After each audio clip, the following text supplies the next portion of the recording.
Let's make a start. It's 10 o'clock, so welcome everyone to this, the fifth meeting of the Audit Committee 2013. Start by asking everyone to make sure their phones are off. And we have apologies from Tavish Scott, who is moving amendments at the Rural Affairs Committee this morning. Our first decision to take is whether we take item 6 in private. The committee agree that we take item 6 in private? Agreed? I think item 5 we agreed previously we would take in private, so yeah, 5 and 6 will both be in private. Thank you very much. That takes us to item 2 on the agenda, which is the Audit Scotland and so the Auditor General and Accounts Commission report on improving community planning in Scotland. And to introduce the report, we have with us the Auditor General, Mr Bailey, the Chair of the Accounts Commission, and Anthony Clark, who is the Assistant Director for Best Value Scrutiny and Improvement at Audit Scotland. Welcome everyone, and I think the Auditor General, are you going to make a few introductory remarks? I'll kick off. As you know, community planning is the process by which councils and other public bodies work together with local communities, businesses and voluntary groups to plan and deliver better services and improve the lives of people in Scotland. It was given a statutory basis by the Local Government in Scotland Act 2003. There have been a number of changes to community planning arrangements over the past decade, including the introduction of single outcome agreements as partnership documents in 2009 and the Scottish Government and COSLA review of community planning and single outcome agreements that took place last year. That review led to the publication of the Statement of Ambition, which sets out high expectations for community planning, putting it right at the core of public service reform.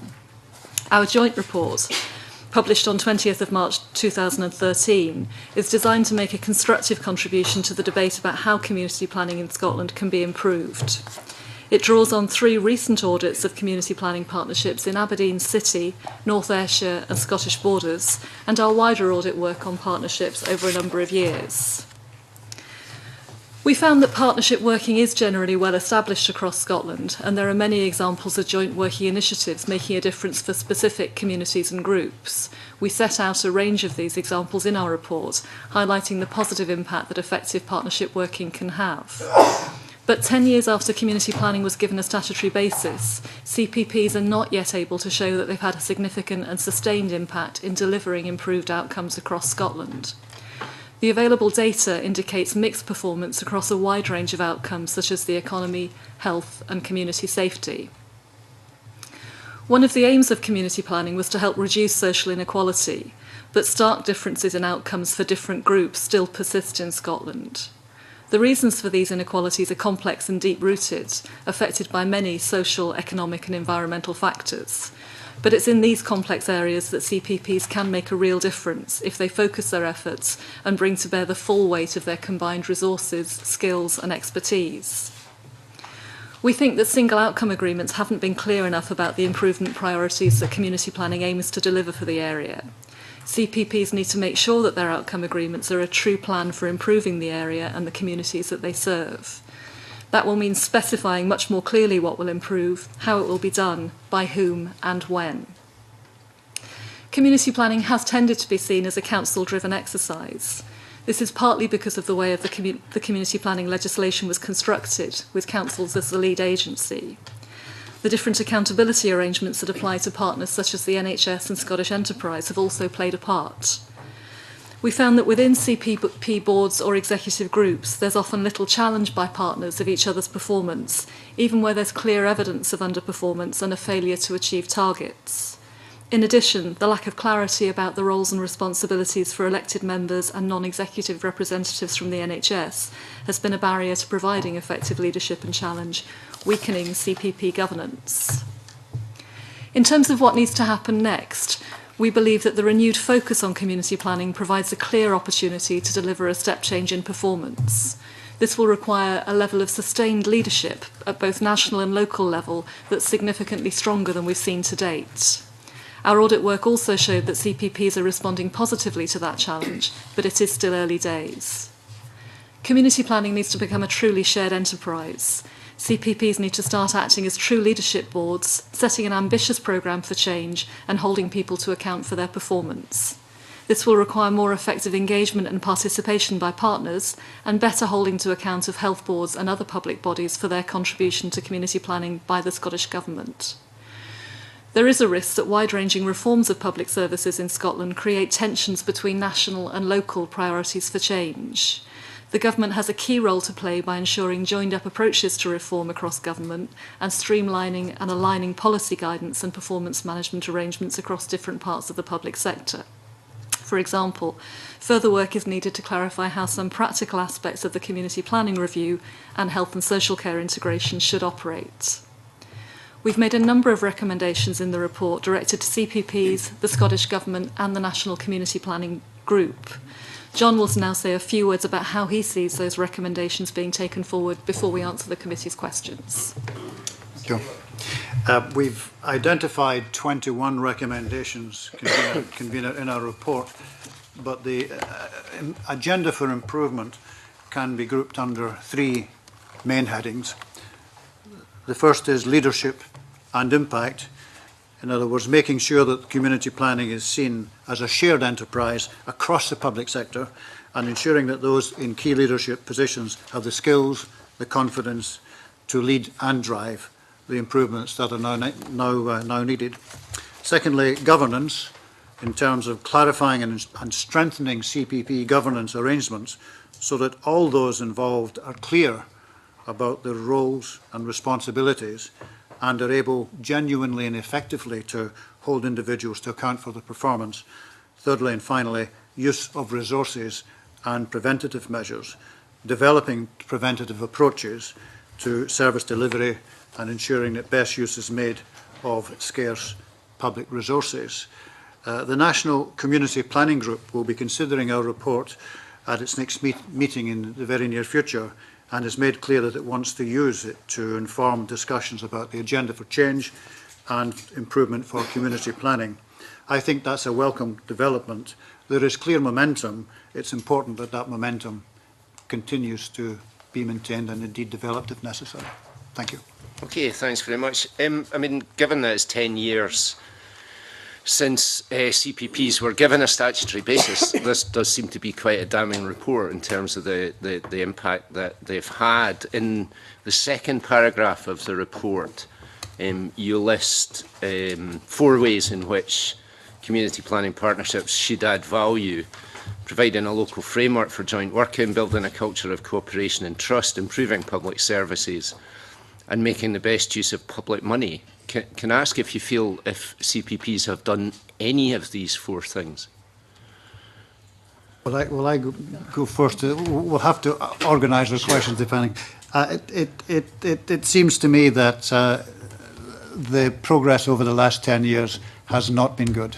There have been pockets of initiative, pockets of activity successfully delivered, and some of those are listed in our report.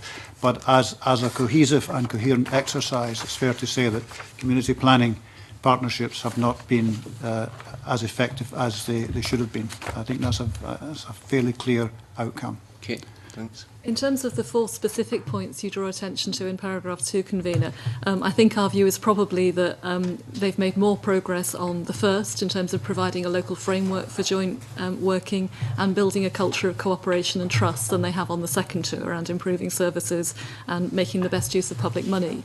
We make the point in the report that in some ways the focus that's been placed on building trust and relationships has got in the way so far of people genuinely holding each other to account for the contribution they're making to the partnerships objectives. And one of the things we think would be a real acid test for the effectiveness of CPPs would be the ability to demonstrate they were moving their money and staff and other resources towards the priorities that have agreed for their area. We're not seeing much of that so far. Okay, thanks. I mean, Mr. Bailey, you said there are some examples of good practice, and in paragraph 21, some of those examples of good partnership working are listed. But when I look at those, the question I wanted to ask was, are any of these actually driven by community planning partnerships, or are they actually driven by other partnerships, for example, alcohol intervention teams and others? I think that's the very point you make, convener, is a point I was making rather badly, that there's been no cohesive performance by community planning partnerships. It has been very localised, local initiatives along the lines of the example you quote. So I suppose my last question is this salvageable at all? I mean, clearly there are recent initiatives, the Statement of Ambition is referred to, for example, to try and improve the performance of CPPs. And I suppose my question is whether you feel that, you know, there is any chance of turning this framework around now. My view would be obviously conditional. I think it is, but there are significant conditions, strong and sustained leadership in CPP partnerships and also across the public sector more generally to lead and to drive this is very necessary, but I stress the word sustained. There has to be that will. After all, with will we can achieve most things, but it's a question of will and priorities, and at the moment the government is giving a lot of emphasis and a lot of initiative to this particular exercise, and if that continues I can see all sorts of things developing in a positive way. I'll come back to the role of scrutiny perhaps later as part of that, rather than immediately as a scrutineer go into it just now. Okay, thanks very much. Mr. Beattie. Convener, I'm just trying to get my head around the methodology on this report. Ostensibly this is based on 3 recent audits, but as it says in paragraph 7, the report is based on wider audit work over a number of years. So presumably, although there's not a lot of information about these 3 audits actually in this document, I presume that the issues that you found in those 3 audits were reflecting exactly what you've been finding in past years. Yes, indeed. There have been several joint reports between the Accounts Commission and the Auditor General prior to these 3 audits, and the 3 audits, to a large extent, confirmed the similar findings in terms of an accountability deficit within the community planning partnership to hold each other properly to account, effectively to account, and the other things that we've already covered this morning. So the three audits, to a greater or lesser extent, were confirming what the earlier work had indicated. I don't know, Caroline, if you want to add to that. I was actually going to ask Anthony to give us a bit more information about the 3 recent partnership audits that have been carried out. Your question was the evidence base for the national report, and you're quite right that the national report draws on both the 3 local audit reports and the previous audit work that we've undertaken. We were quite conscious that there was a risk of generalising from 3 to 32, so we've been very careful to make sure that the national report really reflects the evidence that we've found in the previous national performance audit reports. The 3 local audit reports, to answer Mr. Gray's earlier question, have demonstrated some evidence of CPPs actually driving and leading change.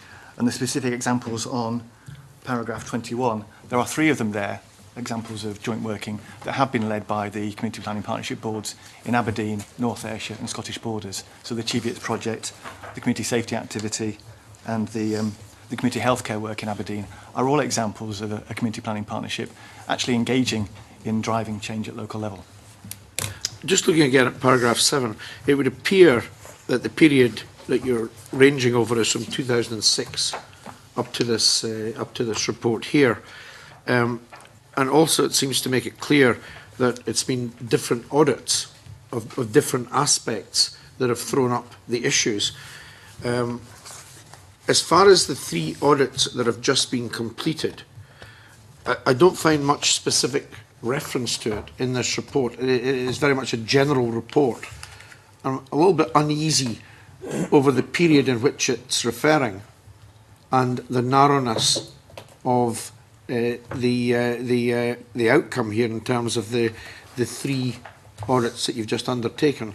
Because again, I'm not seeing much in the report about this.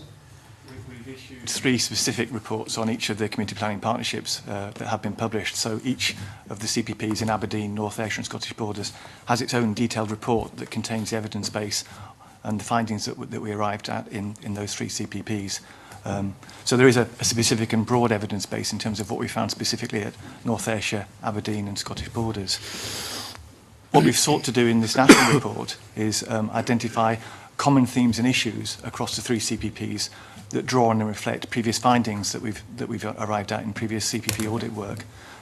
You're quite right that the world of community planning has changed over time, but there have been some very common themes in terms of what we've found over a number of years.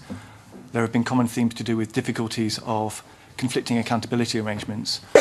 We've commonly found that CPPs have not been as good as one would have liked around their performance management, and we've commonly found difficulties to do with aspects of public performance reporting. They're reflected in previous audit reports, the local audit reports, and this National Key Messages document.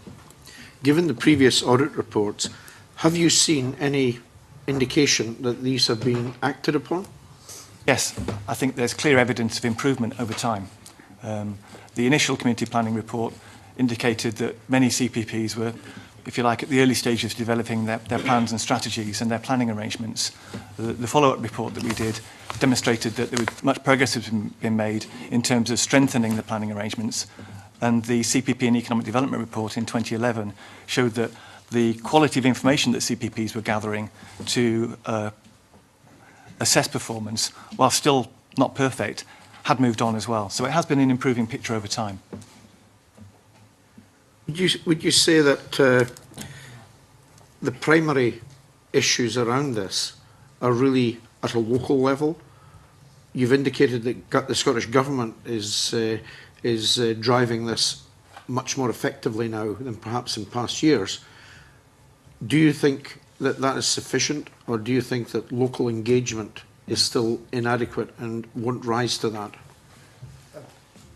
Perhaps I could start, and we may all have a bite at that particular question, but I think there is a very clear need for local involvement, true local participation in this. One of the biggest single issues is, as Caroline mentioned earlier, the building of trust and confidence within members of the CP board in order to work properly and effectively together.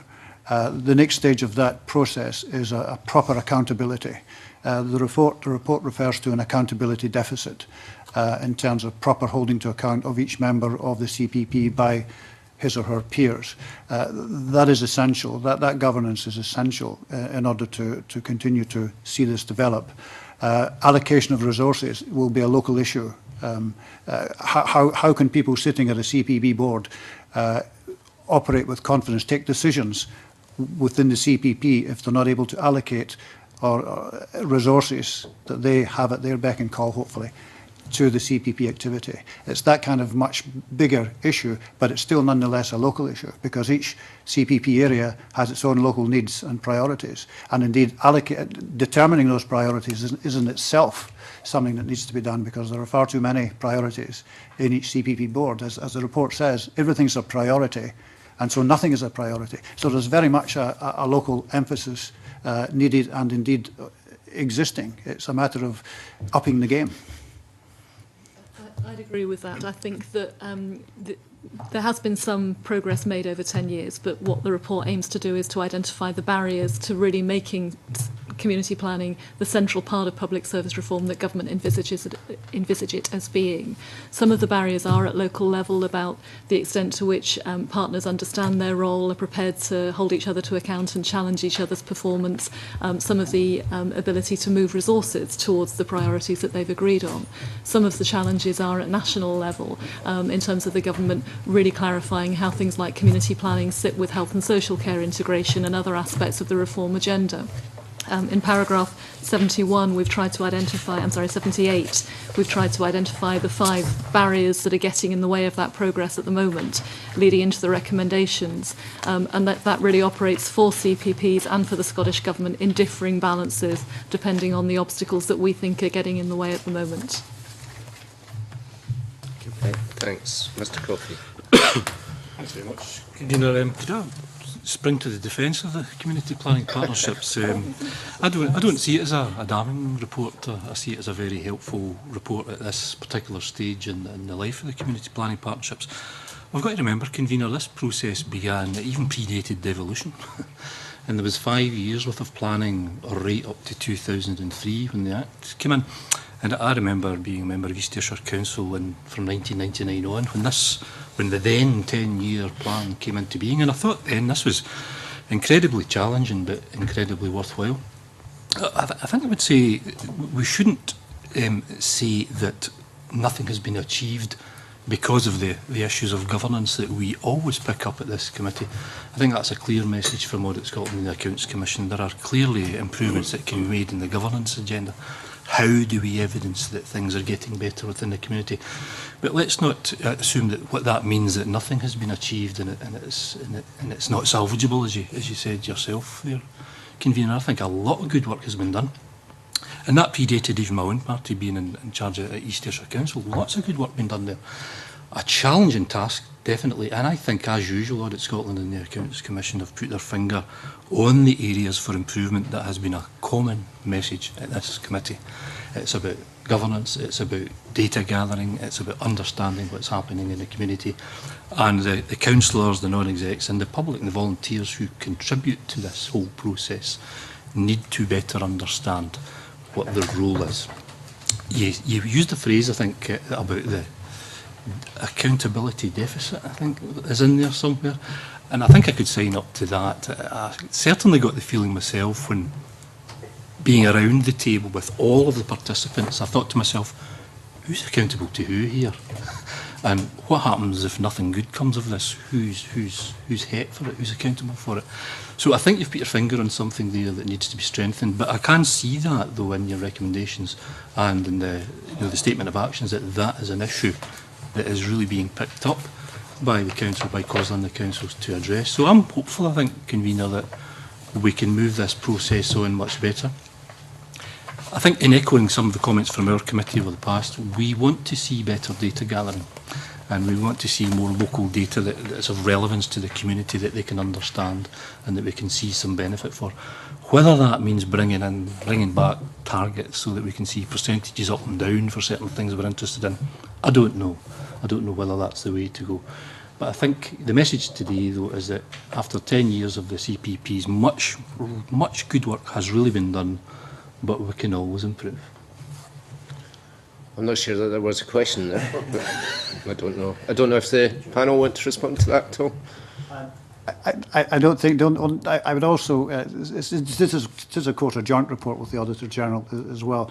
I don't disagree with the general thrust of what you're saying. I think what we're saying is, so far it's been lots of isolated instances of work being done enthusiastically and sometimes inspirationally, actually. But the collective is, there's a long way to go, and to get to where we want to go, we need all the things that we're suggesting. We're suggesting we need to do lots of things in order to get to where we want to go. Strong leadership, etc., etc. And I won't belabour that again.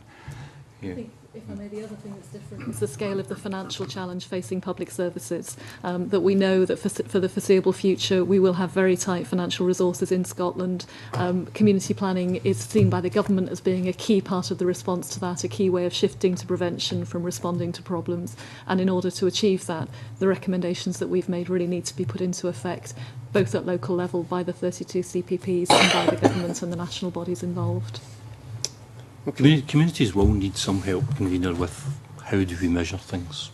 How do we know we're making a difference? They will need some help with that, and it would be very helpful if it was possible for the Accounts Commission or Audit Scotland to offer some kind of template, as you do in many of your reports, Auditor General, for the community planning partnerships, about how to articulate, gather that kind of evidence and express a view as to whether things are being improved or not. That would be very helpful. Mr. Bailey? I couldn't agree more with you. It's something, as you know, that all three parties represented here have been banging on about performance measurement and performance information for many years.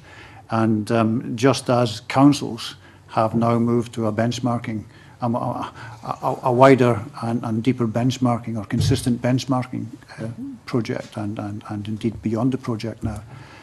So it is that I could see great scope here for something similar in CPPs. As ever, the difficulty with all benchmarking is measuring outcomes properly, measuring effectiveness properly, because some of these are very soft issues, very soft issues to measure.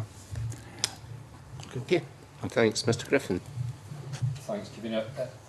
When we had the last report at the committee on the role of community planning partnerships and economic development, a lot of focus and attention was placed on the role of the location directors.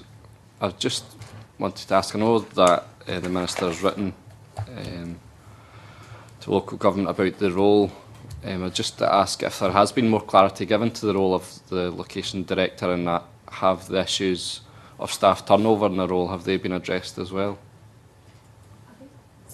I think we can comment on the guidance that's now gone out to location directors, which was in recognition of the fact that there was a good deal of variation in the way they carried out their roles.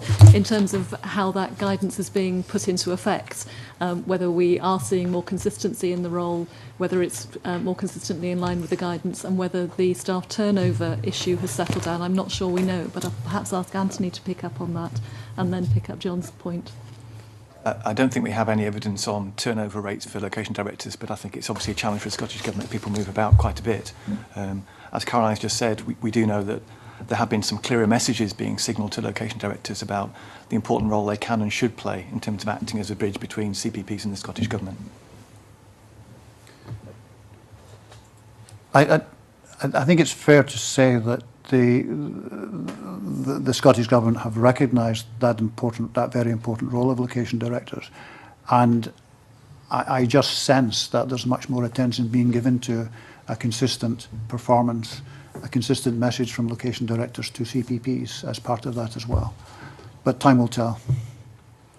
I think the balance on CPPs, a lot of the responsibility seems to lie with the local authority, and I think the location director really has a key role in addressing that balance, and also being able to scrutinise the partners around the table and encourage scrutiny between partners. I think they've got a really key role, so it'd be good to see that pressure from the government maintained. Yes, I'd agree with you. The self-evaluation around the boardroom is so important. I can't stress it enough that anything that helps to achieve that, and also achieve a consistency of measurement across all 32 or whatever, and the location directors have a key role to play there. Caroline, do you want to? I think the other key role the location directors play is making that bridge work in both directions. They're not just about looking at the way the partnership itself is operating, but feeding back into government some of the things that government does that might be getting in the way or that could help progress. Looking at the consistency of different policy directions, for example, to make sure they are joined up and pointing in the same direction. And again, I think that's part of the clarity of expectation that the government has now set up for those directors. Looking at how well that role's being played is something else we'd like to keep an eye on, and the committee may have an interest in. Okay, thank you. Mr. Doris. Thank you, Convener. I really hope there's a question in here, but I do feel the need to make a few comments. Having sat through 4 or 5 years of a local government committee where we're looking at single outcome agreements and analysing them and looking at frameworks, I've been through a lot of this over a number of years. I would term this report as predictable rather than damning, and I think I would say wherever you have a national government who tries to encourage community planning and sets out broad themes, and then asks local authorities to have a central role for their own single outcome agreements and then community planning partnerships and their single outcome agreements, they then set their themes. But when does the planning actually happen at a local level? Because you've got national imposition of community planning themes, and then you've got local authority imposition to the communities on community planning themes.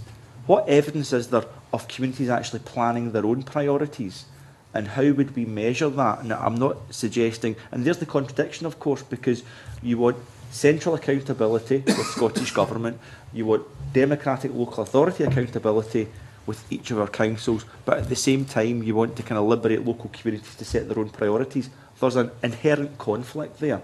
So what percentage of these resources that then find themselves into local communities should be free of themes imposed by either a local authority, a community planning partnership centrally, or Scottish Government? And is that something we can audit? And that might not be best value for the taxpayer, but it might be proper community empowerment, which might have other benefits. So how do we follow the pound trail on that and audit real local community planning rather than what government tells communities to do or councils tell communities to do? Definitely a question, I think. Got there in the end, yes. If I may say so, it's a very good question, isn't it? It's this ability to reconcile national priorities with local and give them due weight. All sorts of points occur to me, but one particularly is that, as we know, each of the bodies that are part of a CPP, certainly most of them, do their own work locally in terms of engaging with local people to find out the needs, and so that there's no shortage of, I think, of local needs being identified within each body. Part of the question there is what part does the CPP play with those same local needs? Is there an additional factor there that has to be injected into the CPP plan that's not covered? And indeed, if I may digress for a second, that's one of the basic questions I've always had, and I think everyone here has always had, about CPPs. What is the X factor? What is the additionality that CPPs bring that the individual bodies individually don't? And of course, and how do you measure that? So there are all sorts of complex issues in there. But the general point I want to make is that the reconciliation of national and local is somehow built into the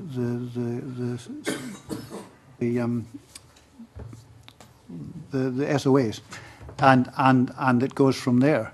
I guess sometimes at the edges there's a lot of sandpaper needed to make sure everything fits together, and eventually something has to give at some point, whether it's a particular and peculiar local need or the edges of a national need.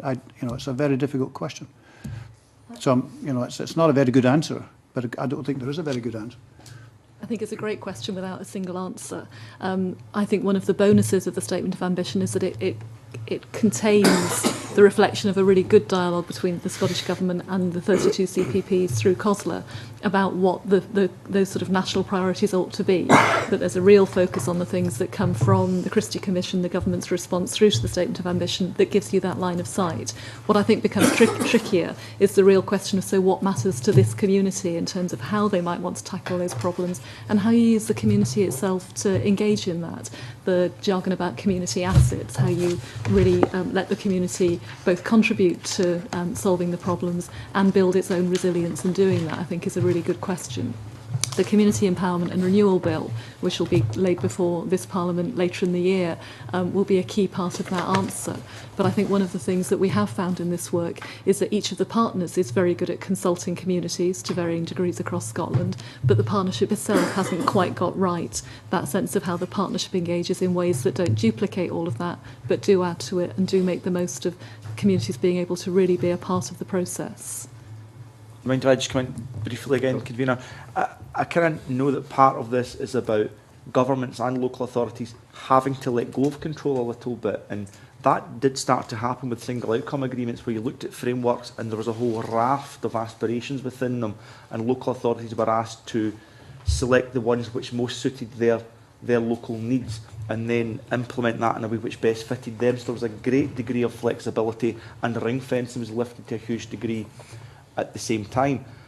There also has to be a letting go of power by COSLA and local authorities as well, because I just have a feeling that when they set their priorities, understandably, they want to see them implemented, or some would say imposed at a local level. So just because local authorities are in control doesn't make it local community planning.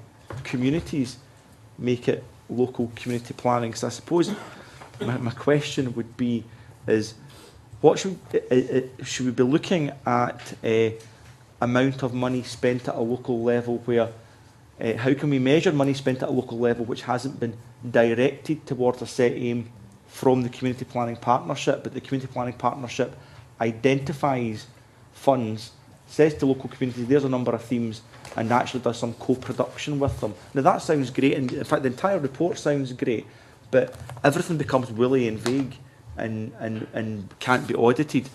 What can we audit at a local level? So in 1 year's time or 2 years' time, can you come back here and say, well, there used to be £20 million out of a huge budget on community planning, which we identified was actually community priorities set from the community rather than from the institution of local authority and the institution of community planning partnerships, and it's now 100 million.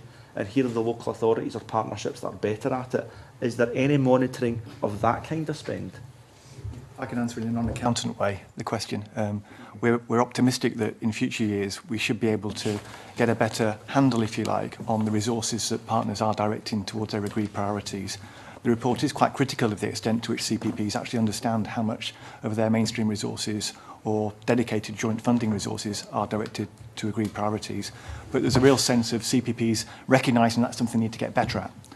There was a real sense that CPPs want to make sure that as they develop their new SOAs, the SOAs are much clearer about A, what their priorities are, and what resources, people, buildings and money are being directed towards those resources. So I think we would want in future audits to check whether or not CPPs are making progress on that area, and also try and form some harder edge judgments about whether or not CPPs are delivering value for money, which was quite difficult for us to do in these 3 early audits. You made the point around community engagement. I think we have seen some quite exciting examples of CPPs doing visioning with local communities, trying to understand what local people's priorities are. But it's not a straightforward thing to do. People have differing views about what the priorities should be. And I think they have found it quite difficult to translate some of those competing views into clear priorities that reflect the needs of specific communities. But has this report sought to estimate how much money was spent in local communities following that kind of process compared to the overall spend? Because I suspect we might find that it's a tiny, tiny percentage of the overall spend. And if you compare it between 32 local areas, we might actually be able to identify where the good and weak practices. Has any of this been done within this report? What we were able to do in the local reports was look at money that CPPs were able to be confident was being directed towards partnership working and agreed local outcomes. That tended to be through specific funding streams that have been made available from the Scottish Government, through change funds and so on and so forth. And there were some other projects that have been jointly funded. But we weren't able to get, so it was very partial in terms of the level of financial information that was available to us through the CPPs, largely because of the point I made earlier that CPPs are very much at the early stages of aligning their service planning with their financial planning. So it was an area that CPPs need to get quite a lot better at. Right. Sorry. What I'd add is that, as the report says, one of the sources of evidence for this is the 3 early audits that we've carried out jointly in Aberdeen, North Ayrshire and Scottish Borders. We're now in the process of evaluating those 3 and looking at how we develop this approach to cover the whole of Scotland. And one of the things we would very much like to pick up is that sense of how the balance of national priorities, local and community-based priorities is coming through. And absolutely, as you say, how that reflects the way money and staff and other resources are used on the ground. That's where priorities become real. We're actually not seeing much of it here for the Community Planning Partnership, but it has to be something they're focusing on for the future. It's something that comes right to the core of what we're trying to do and what everyone's trying to do. And the question is, what are CPPs bringing that individual partners are not? If that can't be, if that's not significant, why are we bothering? And so it's very. I'm just repeating back to you, I guess, but it's very important. It's the absolute core of the matter. If that can't be measured and identified and seen, then that would be a significant problem. But we're hopeful as time goes on and things become more obvious to us that will become more easily spotted by the right measurements. Thank you. Thank you. Okay, Mr. Dornan. Thank you, Convener. Some of what I was going to ask has already been touched on by my colleague Bob there, but I was interested by the comments you made earlier on, Auditor General, about the cosy relationship at CPPs between some of the, maybe that's not the phrase you used, but that was the impression I got about some of the partners. And I noticed that when I was a local councillor, I noticed the same thing. But there's this kind of mix of sort of silo working plus cosy relationship, which didn't seem to benefit the people who they were meant to be there to benefit in the first place. And I was looking at the statement of ambition there, and for me, 4 of the points in paragraph 5 all lead to the 4th one. 4 out of 5 all lead to the 4th one, which is the crux of it, achieving better outcomes for communities, such as better health and low crime. Now, given we are the Audit Committee and we are interested in value for money, surely a priority, and this is where I'm kind of coming back to what Bob was touching on, a priority for us is to make sure that the outcomes we get, all that money that's been spent, all the time and effort that's been put in, is achieving the outcomes that we have. You talked earlier on about some good examples, but do you have sustained good examples of CPPs having that sort of relationship with the local community that takes their priorities as the #1 priority into account when the CPPs are working? I'll kick off on that, if I may, and then pass it over to colleagues. You're right, I didn't use the word cosy, but we do think one of the problems here is that there's been more focus on building relationships and trust and confidence, and less on that ability to really challenge each other when people aren't fulfilling their commitments and performing to the targets they agreed, and where they're not putting resources into the pot to point towards those shared and agreed outcomes. As you say, that's what this is all about. For me, I think that ability to demonstrate that resources are being moved away from what each of the partners does individually and towards the shared things they've agreed they'll do really will be one of the acid tests that will demonstrate that community planning is working and will be critical to being able to make progress towards those outcomes. And some things do get in the way of that, different accountability arrangements for the Council and the Health Board, and national bodies like Scottish Enterprise make that trickier rather than easier to do. But we really do need to see that happening.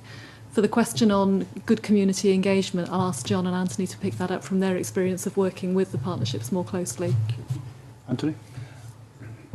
I think we set out several paragraphs in the report that summarise our judgment on the extent to which CPPs are able to demonstrate effective community engagement, and it largely echoes what Caroline said earlier. We see lots of examples of individual partners doing quite effective consultation, and we see some examples of CPPs as partnerships doing consultation. And I think most of the CPPs would probably argue that the single outcome agreements broadly reflect things that matter to local people, crime, education, improving health, and so on and so forth. What's clear, though, is that if they're going to deliver on the statement of ambition, they need to be much more precise about what, in practical terms, is going to change within communities around health, education, crime and disorder. And they need to get much better at gathering the evidence to show that the things they're doing are actually making a difference for people's lives. So there's quite a big stretch agenda there for community planning partnerships if they're able to do the things that you would want them to do, Mr. Dornham. No, I'm fine.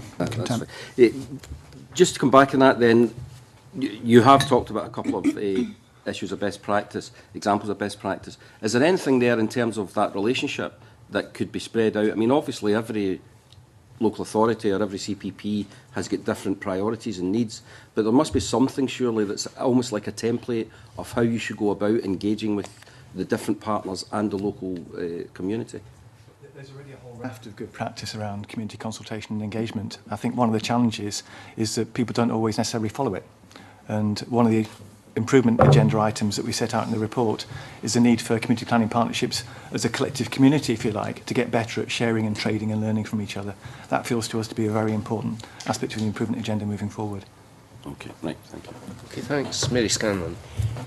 Thank you. Can I first of all say that community planning is supported by all the parties in this chamber, and it always has been since 1999, so there's nothing party political about it, but it's fair to say we all want this to work. Can I just go to paragraph 2 and look at improving public services, making the best use of public money, and also throughout the report you quite often mention inequalities. And of course, that's something that we looked at quite recently on this committee. So my question is, when I look at Exhibit 1, there's not actually been a shortage of effort to make community planning work. And despite what some of my colleagues say, I do find paragraph 53, that the previous 3 audit reports do say that progress has not been good, weak management, etc. So my question, if I just go into recent years, 2007, the Concordat, 2009, Single Outcome Agreement prepared as a CPP document, 2011, the Christie Commission, which we all welcomed, and 2012, a statement of ambition. And if I look at page 20, what you're saying there, the middle paragraph, Scottish Government needs to clearly articulate its expectations of effective community engagement by CPPs in its forthcoming Community Empowerment and Renewal Bill legislation. So what I'm saying is there's cross-party support for this. Mr. Bailey's already said progress has not been good, management has been weak, etc., etc. We've had various initiatives over the years. Is the Community Empowerment and Renewable Bill legislation, is that an opportunity? I don't know about this bill. Is it an opportunity? Has the government already articulated its views? I see that you're asking them to do that, but is it possible that that is the answer to things not working? It's part of the answer, and again I'll ask my colleagues to pick up the specifics of the Community Empowerment Bill and what we know about it so far. I'd refer you back to paragraph 78, very close to that on the previous page, where we set out the 5 things that we think everybody involved, the Scottish Government, the partnerships, the individual partners need to focus on if we're going to get beyond the commitment and the relationship building and so on through to partnerships really making a difference. We think they're the barriers we've identified through all the work we've done in this area over the years. Getting those right, building on the opportunity of the statement of ambition and the renewed commitment from everyone engaged, we think is key to making that commitment into a reality. And it does feel like this is a really important opportunity to do that. Okay. Community empowerment. Yes. Just going on from that, I think I'd agree with. I think there is an opportunity here for the bill to perhaps address some of this. An example may be the new duty on all partners, for example, to work together to achieve better outcomes and better allocate resources, or whatever. Now, the issue there is how can that be achieved in legislation, if it can be, and it's not a question I can answer. But happily, I might be able to pose the question at least. Another example, perhaps, might be guidance to health and social care partnerships. Whether that's under legislation, I'm not clear. But it does seem to me that there is an issue there about how these partnerships can be held to account by the CPP, and what happens when the priorities of the health and social care partnership are different from those of the CPP. Well, you very conveniently brought me to my second question, which is really about paragraphs 12 and 13. And you've already said, Mr. Bailey, too often everything is seemed a priority, meaning nothing is a priority. But really, paragraph 13, individual partner organisations have not been routinely or robustly held to account.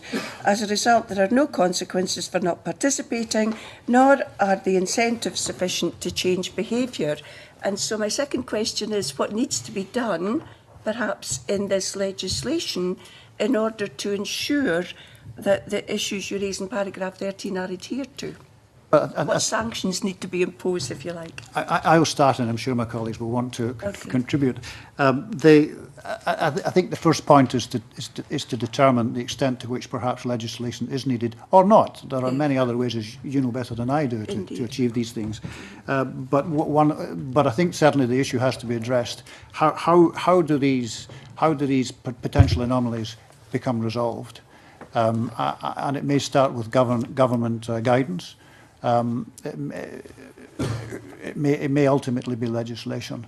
On the specifics of the accountability deficit that we talk about, this example is of course only part of that, but it does seem to me, as Caroline mentioned earlier, it starts with building trust among the colleagues around the table. I think a lot of that has already been done, but it's now upping that game. It's now getting them to agree to common priorities, a reduced number of priorities probably.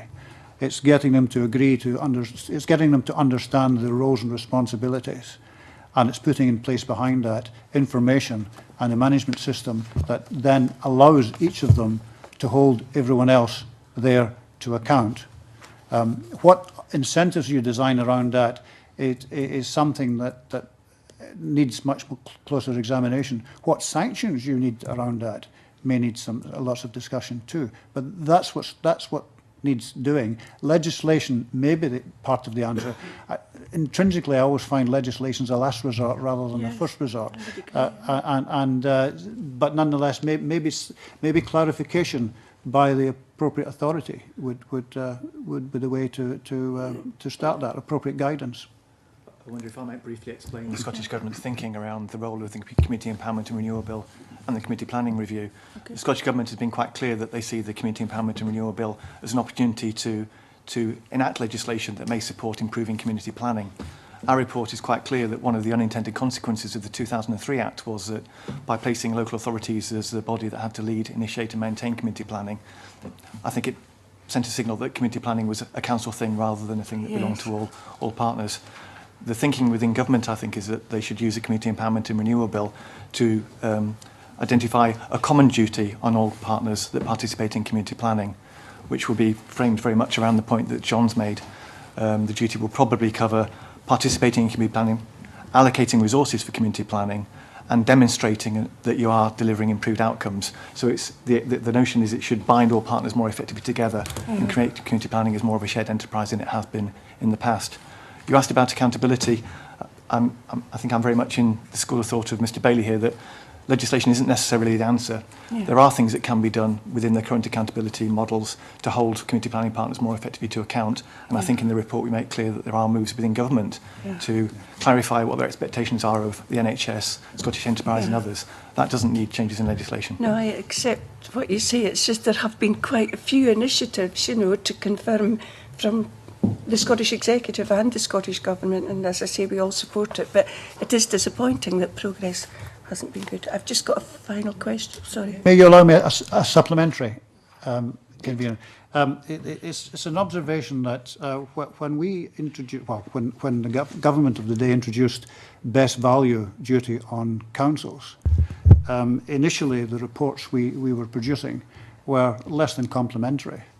And as word spread that they were being held to account in a very public and direct way, the performance started to improve until when we got to the current stage, councils, I think, have improved quite significantly, not just through best value, all sorts of other things, but nonetheless it had a contribution to make. I think in the same way that the very action of having external scrutiny will pass the word round that they have to up their game.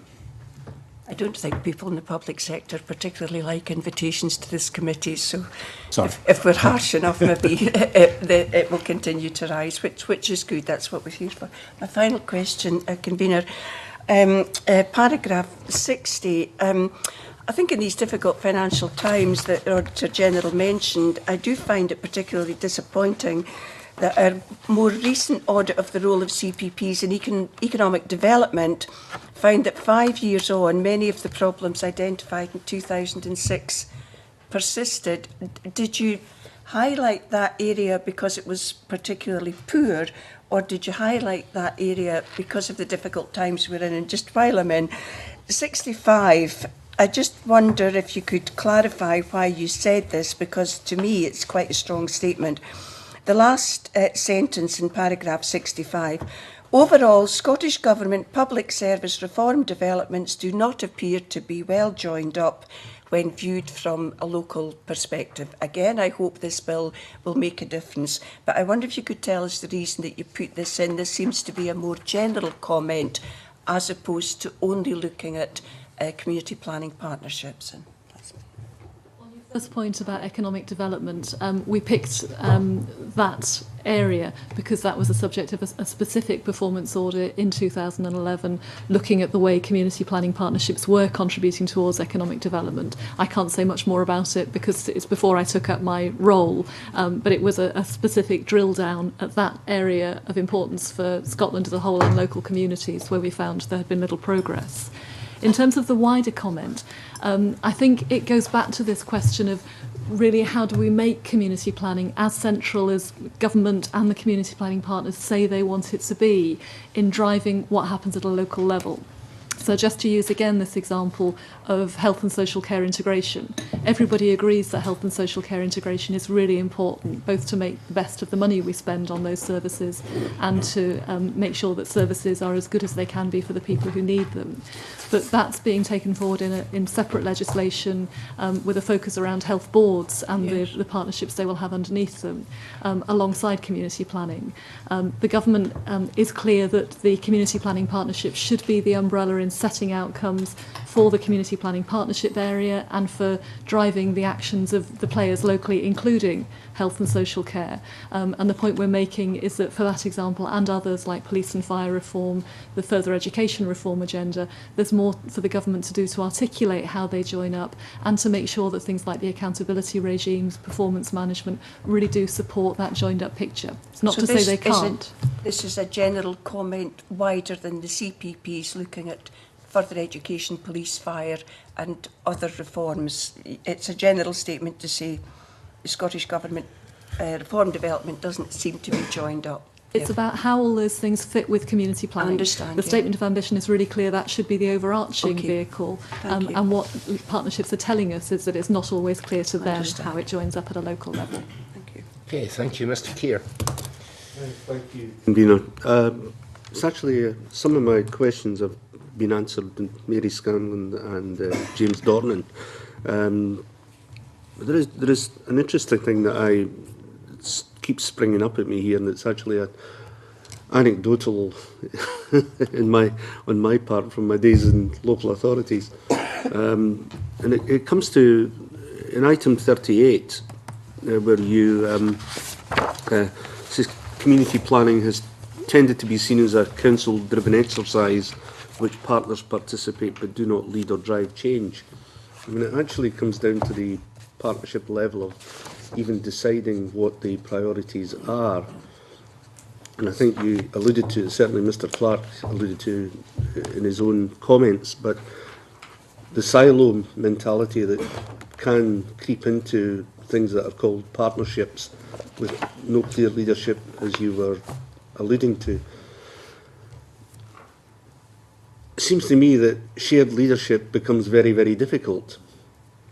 And is there I don't want to say some person takes overall charge, but is there some way we can sort of tighten that band, if you like? Because it seems to me that it's the old camel is really a horse designed by committee type thing. Unless you actually have some degree of leadership within even the partnership. And at the moment it seems to be council-led, but nobody seems to be thinking it's really council-led.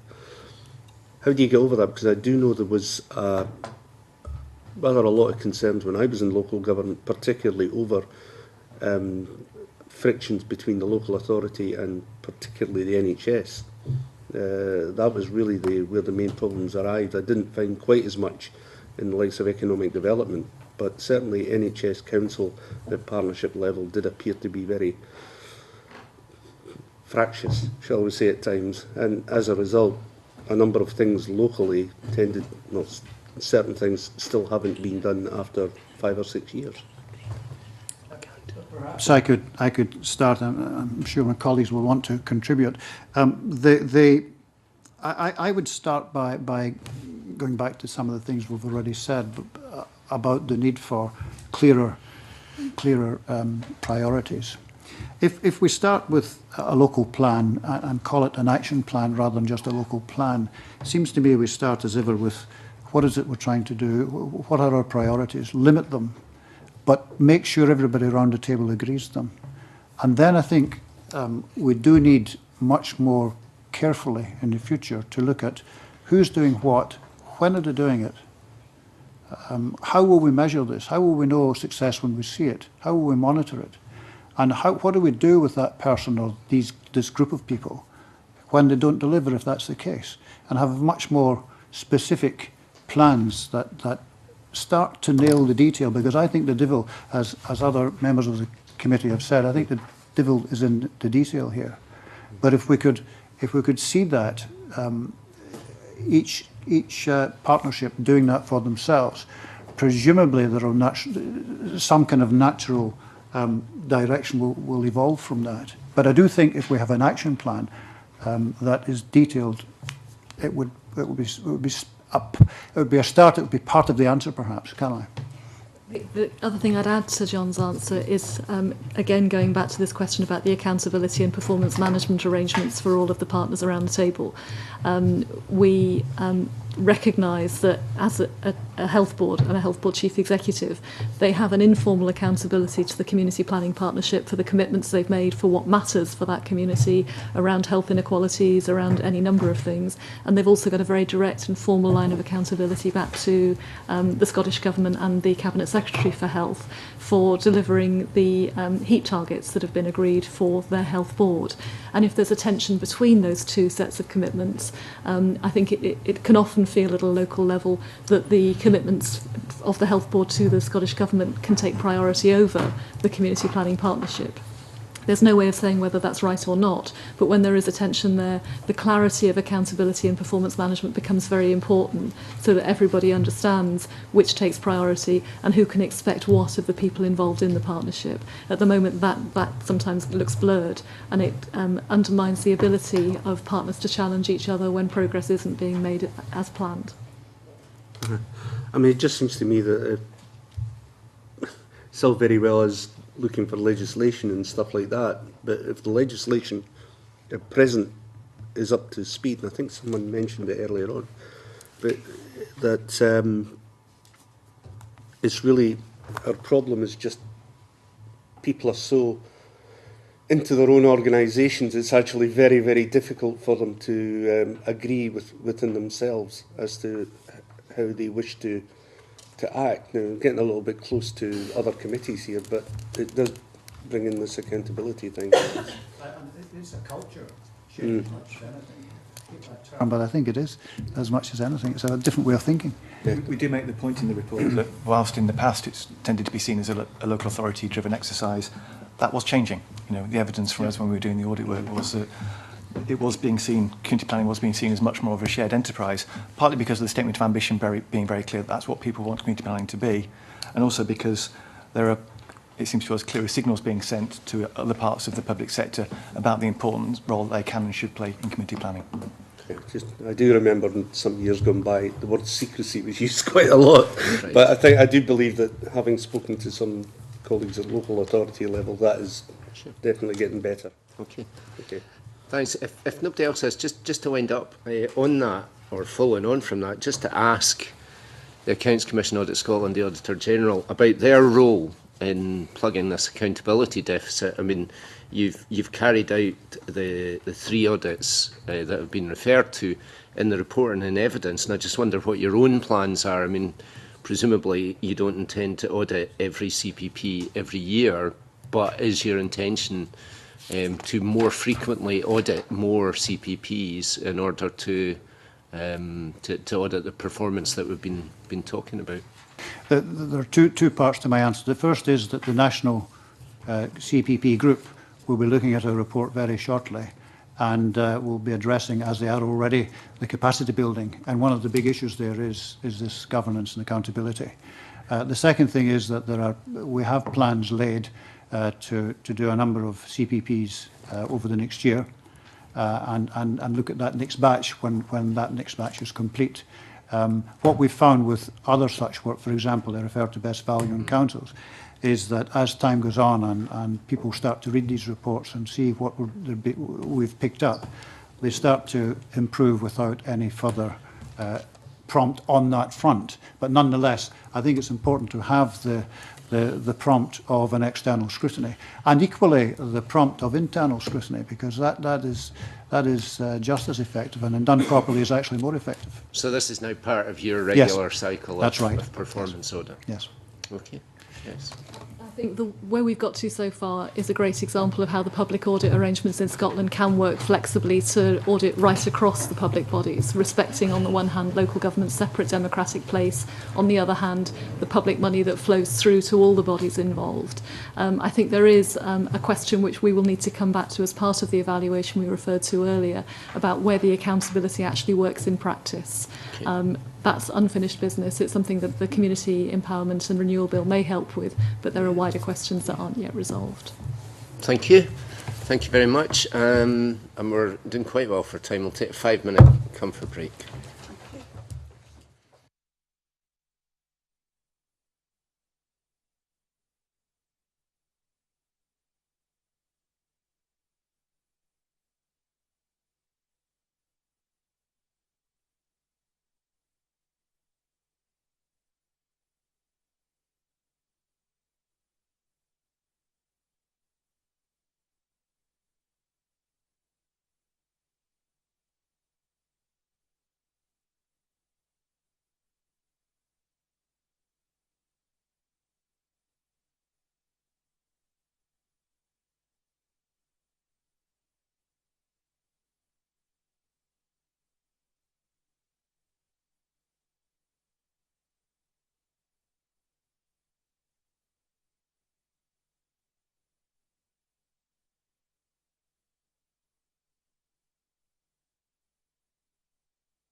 Let's reconvene, colleagues, back in session. And now, item 3 of the agenda, which is follow-up correspondence to the Section 23 report, Commonwealth Games 2014 Progress Report. And this was correspondence following an issue raised by Mr Griffin.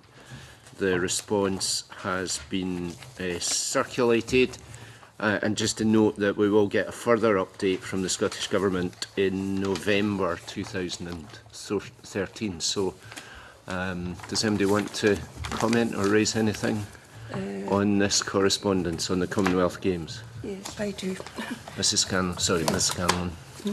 Mary, I'm sorry I can't find my paper, but I've got so many papers today. But just from memory, it was question 1. And our question was, from where does the Scottish Government intend to source the additional 37.7 million? And the answer, we will continue to exert cost control, blah, blah, blah. I didn't actually think that was an answer, or at least it doesn't tell us what we were asking. Just wondered if we could get clarity on that issue. Does anybody? Yes, Mr Doris. Unless I'm reading it wrong, I thought they then going to say that any additional monies will be part of the 2014-15 funding settlement. I could be wrong. That was my interpretation. So it would be exert cost control, but remainders will be found from the 14-15 budget settlement during the normal process. Anyone else? Any Scanlon? Does that right. help at all? So we'll see it in next year's budget, the additional budget requirements. So it's not in the answer, it's the next answer that it mentions it. Oh well, I would have thought it was quite easy just to have given it. That would have been easier, but there you are. Can we? If that's well, can we, well I read mine most, too, most impressed, Mr Doris. Can we note that correspondence? Is that agreed? Yeah. Next item that we have, item 4 on the agenda, is correspondence from the Scottish Government following the Section 23 report, NHS financial performance. This was around capital maintenance backlogs and was a question raised by Mary Scanlon. We have correspondence there. Does anybody want to raise anything on this correspondence? Mary Scanlon. I don't know what I've done with my papers. I think the main issue I was asking, Convener, was whether the backlog maintenance, which we highlighted, came from the capital or the revenue budget. The Cabinet Secretary did say in a debate that it came from the capital budget, but I'm pleased to see clarification. The third paragraph, backlog maintenance is addressed through both capital and revenue allocations made to health boards. That was really the main issue I wanted clarity about. Okay. And the rest, I think, does make it much more clear. Yeah. Thank you. Mr Doris. The response also says that some of it will come from the NPD hub project, and just in my own constituency or region in my local area, that means 2 new build health centres, Woodside Health Centre and Maryhill Health Centre, many £1 million, and I'm sure my constituents will be grateful for that new service. Thank you, Mr Doris. Anyone else? Yes, Mr Coffey. Thanks very much, Convener. I recall the discussion at the time in the committee with the £1 billion backlog issue, and really, if you look at Derek Feely's response, the pages aren't numbered, I'm sorry, Convener. 1, 2, 3, 4, 5 pages in, there's a table there that shows you that the high risk category is 161 million, and that's not to dismiss the importance of the other categorisations applied to the issue, but the extent of the problem is not £1 billion backlog as was reported widely in the media there. It's £161 million, which is about a tenth of that. I recall at the time too, Convener, that the properties earmarked for disposal, the assets earmarked for disposal, wasn't clear to us then. It's a bit clearer now, I think, and that issue's been covered in the paper too. My attention was just briefly drawn to some of the figures presented from the various health boards in Annex 2, just kind of second last page there. And I have to say to you that some of the figures just don't add up, particularly the NHS Ayrshire line is incorrect. That figure in the subtotal, if you're looking at it, is 63.3 million, not 93.3 million, which makes the problem a wee bit better in the sense that it's £30 million less than is indicated there, and I don't know the reason for getting that particular figure wrong, but it's an incorrect figure, but it's to our benefit. Thank you, Mr Coffey. So not only have you read the papers, but you've added up the sums as well. And they don't add up, that particular one doesn't. And it can't be explained by the assets held for sale table on the other page, so it's not the case that it might be attributable to that. So despite the fact that it's a figure that's incorrect, it's actually to our advantage and lessens the extent of the problem. Thank you. Anyone else? Yes. Mary Scanlon. Can I just say that the billion is actually in Annex 2, and I think it did come down to about £750 million because some, I think it was Colin Beattie that raised some of the backlog maintenance was in assets that were fit for disposal. But the other point, Mr Coffey, was when we were talking about the 250 or the £250 million, that was what was in high risk. So high risk is 252, significant risk 289, medium risk 272 and low risk 194, and the total is over £1 billion. So when we're talking about high risk, we weren't talking about the full extent. We're only talking, I was only talking for my part about that particular category because that was the urgent repairs that could affect clinical care and patient health. Okay, anyone else?